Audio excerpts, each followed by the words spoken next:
Hey there. Didn't see you. What am I doing? Well, I'm just chilling out, maxing, relaxing all cool, and reading about some tea, because I will not be a fool. I've said it before, but I'll say it again. Learning about tea is learning about the world. And you know what?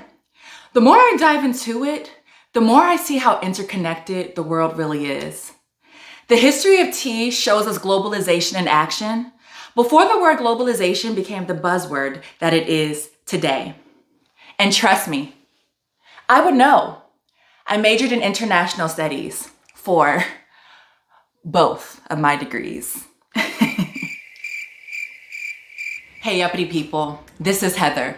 I'm a student in the art of tea, and as I embark on this journey, my mission is to spread information and inspiration, one cup of tea at a time.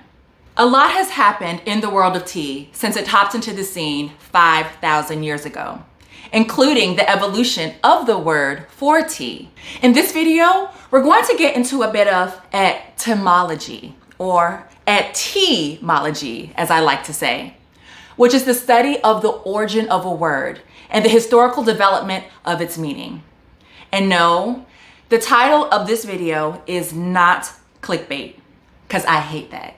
At the end of this video, you will indeed know a new word in virtually all the major languages on the planet. Don't believe me? Just watch.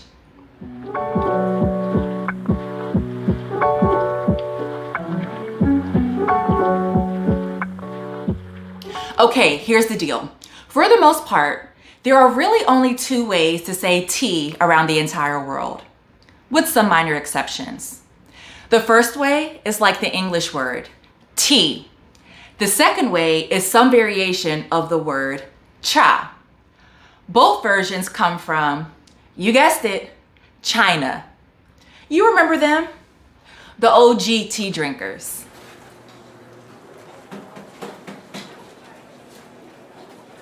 There's a helpful little phrase in the tea world that helps us understand the evolution of these words. Tea if by sea, cha if by land. Here's what I mean. Words that sound like cha spread across land from China along the Silk Road. Words that sound like tea were spread over water by Dutch traders bringing tea leaves back to Europe. As you may recall, the Silk Road was a network of well-traveled paths connecting civilizations in the East and West. Tea was one of the hot commodities along these networks and was traded almost 2,000 years ago. The word cha spread from China, then Persia, and beyond, becoming shai in Arabic and chai in Urdu and Hindi after arriving in India. It even made its way to sub-Saharan Africa, where it became chai in Swahili. In Japan and Korea, it's also cha, because they got their tea very early on from China, from monks and others traveling from the north. Before Western explorers came to the region. Take a look at some of the languages that use variants of the word cha to describe tea, as I pause for a sip of tea and groove to some lo-fi mellow beats.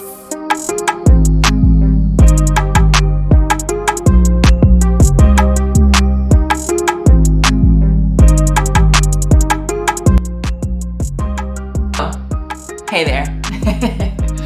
So as I was saying, most of China called tea cha, but the first Dutch traders who carried tea to Europe in the 17th and 18th centuries brought it from their sea voyages to the port of Amoy in Fujian province, China, where tea was known as te in the local dialect.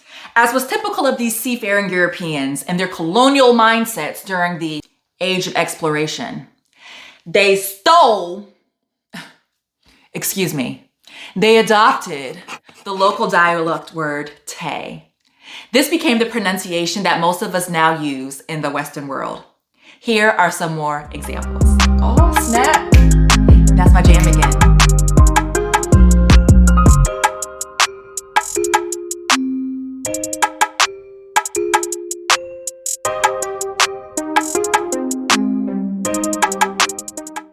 Well, friends, congratulations. You just learned a new word in nearly every language on the planet. Well, kinda. If you're ever traveling and feel completely lost, try asking someone for some tea. I bet you it'll break the ice. Just remember the phrase, tea if by sea, cha if by land. Oh, and while you're perusing these interwebs, please like, share, and hit that subscribe button if you're enjoying taking this tea journey with me. Okay, that's it. Bye.